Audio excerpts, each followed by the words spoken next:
If we look around the world, what we find that some economies are growing at a rapid rate, whereas the other economies are growing at slow rate. Take the case of China and India. China has been experiencing a growth rate of 10 to 11% in the recent past, whereas growth rate of Indian economy has remained between 5 to 7% only. The question arises is, what is the cause of this difference? There are many determinants of growth, but one of the important determinants of growth is infrastructure. By infrastructure, we mean facilities like electricity, telecommunication, rails, road network, transportation facilities, etc. These are the facilities which make productive activities more efficient and cost-effective. India's growth rate could have been higher by 2 percentage points if the infrastructure development has been there. The Chinese economy spends about 9% of its GDP on infrastructure development, whereas in India, we are spending about 5% of our GDP. In China, the absolute amount of expenditure on infrastructure development is much more than our expenditure. Its percentage rate is also higher. Availability of infrastructure promotes investment in the economy. The investors are there only to earn profit. Anyone who invests in any industry, the basic objective is to earn profit. In countries where infrastructural facilities are not available, the rate of investment is low. The purpose of the investor is to sell the commodity. Unless there are facilities, transport facilities, availability of electricity, this cannot be done. So from this, we conclude that availability of infrastructure facilities make investment efficient and cost-effective. The goods which are produced, they are cost-effective in the sense that the cost of production is low, and consequently, they can be sold in the market at a lower price. Availability of infrastructure convert the country into a single market. Facilities like transportation, telecommunication lead to market integration. If the markets are integrated, it becomes easier for the producers to sell their commodities in different regions of the country. Not only in different regions of the country, but also to sell the commodities outside the country. Availability of infrastructure makes it possible to produce goods at a large scale. If the goods are produced at a large scale, then the country can reap the economies of large-scale production. This will lead to reduction in cost of production and consequently benefit the investors. Infrastructure helps in making the country competitive in the world market. Availability of infrastructure helps in keeping the cost of production low. This can be seen from the Chinese economy. The Chinese economy is producing goods at a large scale. Because of the availability of infrastructure, the cost of production is low. They are able to compete in the international market because the prices of their goods are lower than the other competitors. So, infrastructure not only helps the country to grow rapidly, it also makes it competitive in the world market. Today, we are living in a time when no economy can grow in an isolated manner. It has to play a role in the international market. The economies are open economies, but the economy can remain in the world market only if it is producing goods at a lower cost. Availability of infrastructure, development of infrastructure helps the country to keep the cost of production low and remain competitive in the international market. Given these points which show the importance of infrastructure development, there are certain questions which arise. One question is, who will develop the infrastructure? In most of the developing economies, this has been done by the government. In recent years, private sector has also started playing a role in the development of infrastructure. After 1990, the policy of the government of India has changed and the private sector has been allowed to enter the infrastructure sector. As a result, in 2005-2006, the gross capital formation by the public sector in the field of electricity and water supply has come down to 77%. In the case of transportation, the contribution of the public sector has come down to 41%.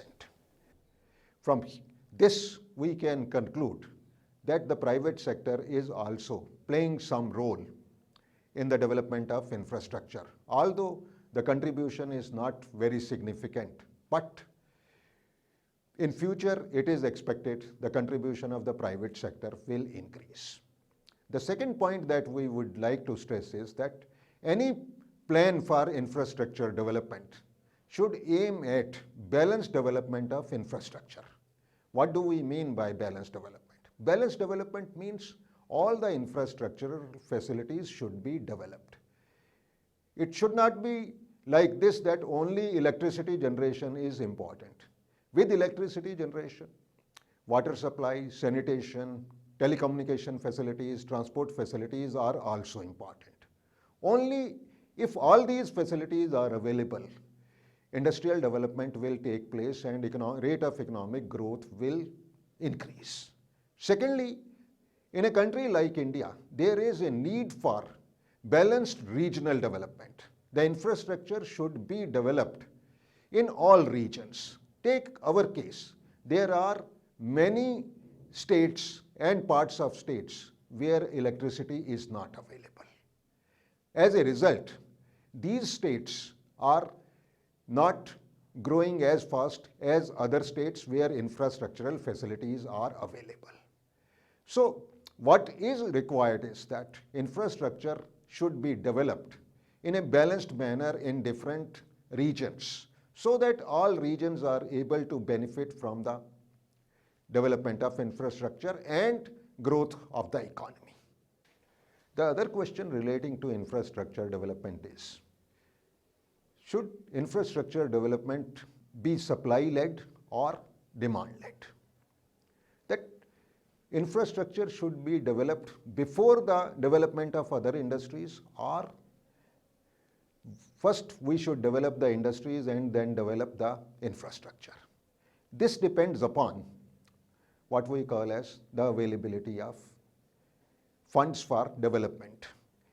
In a country like India, because of the constraint on funds, what we find is that there is infrastructural gap.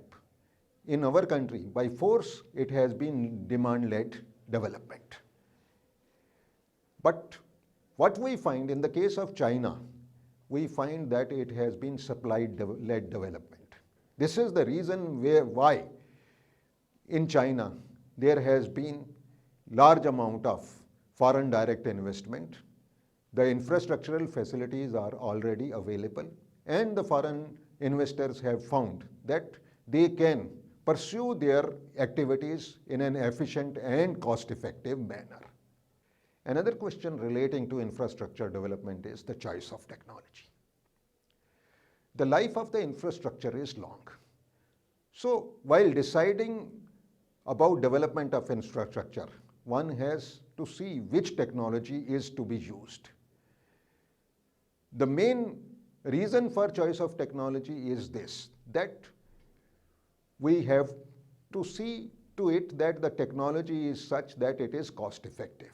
Once a particular type of technology is adopted, it cannot be changed. And since the investment has already taken place in the development of this facility, Even if the facility is inefficient, it cannot be replaced because of the large investment.